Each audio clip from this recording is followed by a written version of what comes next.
Good morning बच्चों। इस भाग में एक्सरसाइज नंबर 5.1 की और प्रश्नों को हल करेंगे।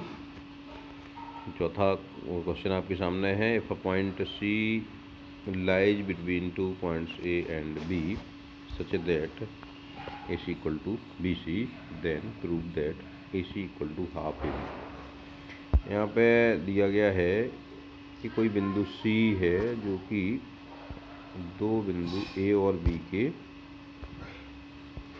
बीच में है। तो इस तरह है कि ए सी और बी सी दोनों बराबर हैं। तो हमें ये सिद्ध करना है कि ए सी ए बी का आधा है, यानी ए सी बराबर 1/2 ए बी। तो यहाँ देखिए, आप यहाँ लिख देंगे given that C lies between A and B and A C equal to B C. यानी हमें यहाँ पे दिया गया है कि सी ए और बी बिंदुओं के बीच में है और ए सी बराबर बी सी है। Here we have to prove that A C equal to half A B. हमें ए सी बराबर 1/2 ए बी सिद्ध करना है। ठीक है, यहाँ पे हमें ए सी बराबर बी सी तो दिया गया है। अब हम यहाँ क्या करेंगे, दोनों तरफ ए सी जोड़ देंगे, यानी adding A C both side. जो यूक्लिडियन एग्जाम्स हैं, सेकंड एग्जाम में दिया गया है कि if equals are added to equals the whole are also equal. यानी जब हम समान संख्याओं में, समान चीज़ों में समान चीज़ जोड़ते हैं तो जोड़ भी समान होता है। तो यहाँ पे ये ए सी प्लस ए सी बराबर बी सी प्लस ए सी समान होगा। अब यहाँ पे ए सी और ए सी हमने 2 बार जोड़ा तो ये हो जाएगा 2AC, और B C plus A C equal to A B हो जाएगा। क्यों हो जाएगा? क्योंकि देखिए ए सी और बी सी को हम रखेंगे तो ये इस पर बिल्कुल अध्यारोपित हो जाएगा। तो जो एग्जाम नंबर 4 है उसके आधार पे हम ये बता सकते हैं कि ये इस पर अध्यारोपित हो रही है, इसलिए ये बराबर है। एग्जाम नंबर 4 क्या है? The things coincide one another are equal to one another. तो इस तरह से 2AC इक्वल टू ए भी हो गया। अब हम इसको दोनों तरफ 2 से भाग दे देंगे, डिवाइड बोथ साइड बाई 2। 2 से 2 कैंसिल हो जाएगा, ये हो जाएगा AC, इधर आ जाएगा 1/2 AB। इस तरह ये प्रूव हो गया, हेंस प्रूव। अब देखिए नेक्स्ट क्वेश्चन है। In question number 4 point C is called mid point. पता है आपको, यदि इस तरह का पॉइंट है कि जिसमें ए सी बराबर बी सी है, तो ये क्या कहलाएगा? सी है मिड पॉइंट, यानी मध्य बिंदु कहलाता है।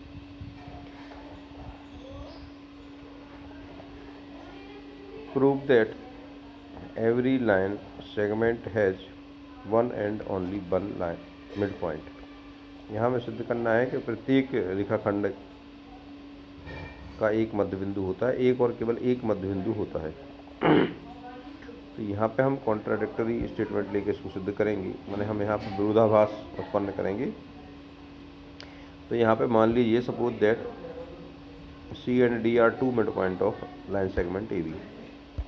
यानी ए बी के 2 मध्य बिंदु मान लिए हमने। कल्पना की कि ए और बी के, माने ए बी लाइन सेगमेंट है, रेखाखंड है, इसके 2 मध्य बिंदु हैं सी और डी।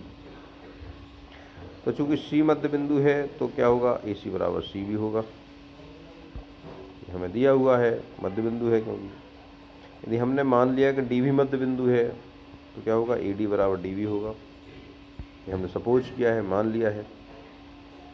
अब हम इसमें से इक्वेशन फर्स्ट में से इक्वेशन सेकंड घटा दें तो क्या आएगा? ए लेफ्ट हैंड साइड में आएगा A C minus A D, right hand side में आएगा C B minus D B. अब देखिए यहाँ पे आप इसमें फिगर में देखिए, यदि हम ए सी में से ए डी घटाएंगे तो क्या आएगा? माइनस में आएगा ना, ए डी बड़ा है तो ये जाएगा माइनस सी डी। और यहाँ पे हमने घटाया C B minus D B, तो सी माइनस डी बी, ये सी बी बड़ा है तो ये हो जाएगा प्लस में सी डी। इधर आएगा minus C D equal to plus C D. या तो आप इसको पक्षांतरित कर दीजिए या फिर इसमें प्लस सी डी ऐड कर दीजिए दोनों तरफ। तो यहाँ पर प्लस सी डी ऐड किया तो ये हो जाएगा C D minus C D equal to C D plus C D. तो इधर हो जाएगा 0, ये हो जाएगा 2CD। तो ये बताएगा सी डी इक्वल टू 0। अब यहाँ पे हमें क्या मिल गया, सी डी इक्वल टू 0। अब सी डी इक्वल टू 0 कब संभव है, जब C और D दोनों कोइंसाइड हों, यानी दोनों एक दूसरे पर ही अध्यारोपित हों, यानी एक दूसरे के संगत हों, तभी ये संपाती हों, तभी ये संभव होगा सी डी इक्वल टू 0। कब संभव होगा, जब C और D कैसे हों, संपाती हों, C and D are coincide.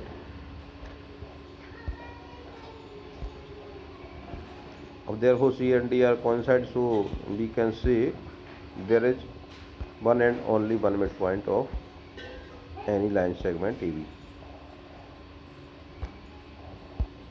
यानी यहाँ पे हम इस तरह से सिद्ध कर सकते हैं कि किसी रेखाखंड का केवल एक और एक ही मध्य बिंदु हो सकता है। छठवां आपने लिया, छठवां क्वेश्चन है, इसमें एक फिगर दिया है।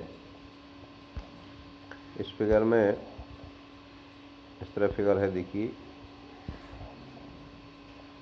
इसमें A B C D 4 point दिए हुए हैं।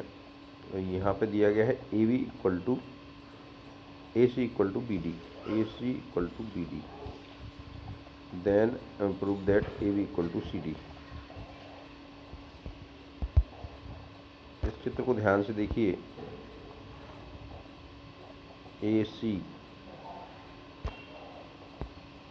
20 के अंदर आ रहा है और बी डी में उसके 30 के अंदर आ रहा है। ये दो डिफरेंट लाइन सेगमेंट मान लें अपन, ए सी और बी डी, और इसमें जो बी सी दोनों में कॉमन है। तो यहाँ पे ध्यान रखना है, इसी बी सी कॉमन का उपयोग करेंगे हम यहाँ पे, इसको प्रूव करेंगे। देखिए कैसे प्रूव करेंगे इसको, since A C equal to B D. अब ए सी को कैसे लिख सकते, A C is written as A B plus B C. चित्र में देख रहे हैं आप, क्योंकि B lies between A and C. On the same way B D is written as B C plus C D. Here C is lies between B and D.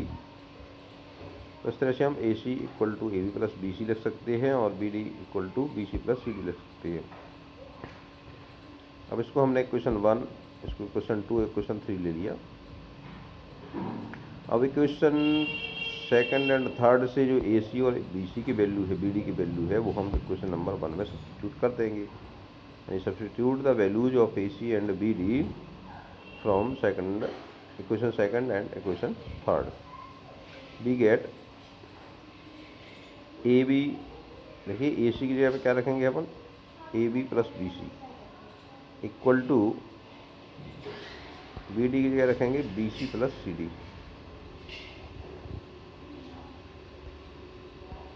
अब यहाँ पे देखिए दोनों तरफ बी सी सेम है, तो we substitute B C from both side. हम दोनों साइड से बी सी घटा देंगे, तो क्या बचेगा, A B equal to C D. यानी here equal subtracted from equals, the remainder also equal. ये एग्जाम है उसकी, यूक्लिड की एग्जाम है उनकी। तो इस हिसाब से हम इसको इस तरह से प्रूव कर सकते हैं। क्वेश्चन नंबर 7 दिया है इसमें, why the exam 5 in the list of Euclid's exam considered a universal truth. जो एग्जाम नंबर 5 है वो यूनिवर्सल ट्रूथ की तरह ली जाती है। क्यों ली जाती है, क्योंकि ये जो एग्जाम है वो क्या है, the whole is greater than its part. पूर्ण हमेशा उसके अंश से अधिक होता है। ये जो थ्योरी है, यानी पूर्ण हमेशा उसके अंश से अधिक होता है। ये ऑलवेज ट्रू है, ऑल थिंग्स सभी वस्तुओं के लिए ट्रू है, क्योंकि किसी भी वस्तु का अंश लेंगे तो हम उसी में से तो लेंगे, ये उससे बड़ा नहीं हो सकता। It is always true for all things at everywhere. और हम दूसरी तरह से भी लिख सकते हैं इसको, they can not B produce contradictory example for this exam. हम इसके विरोध में कोई भी उदाहरण नहीं दे सकते, यानी इस तरह का कोई एग्जाम्पल अभी तक नहीं दे पाया कोई कि जिसका अंश पूर्ण से बड़ा हो।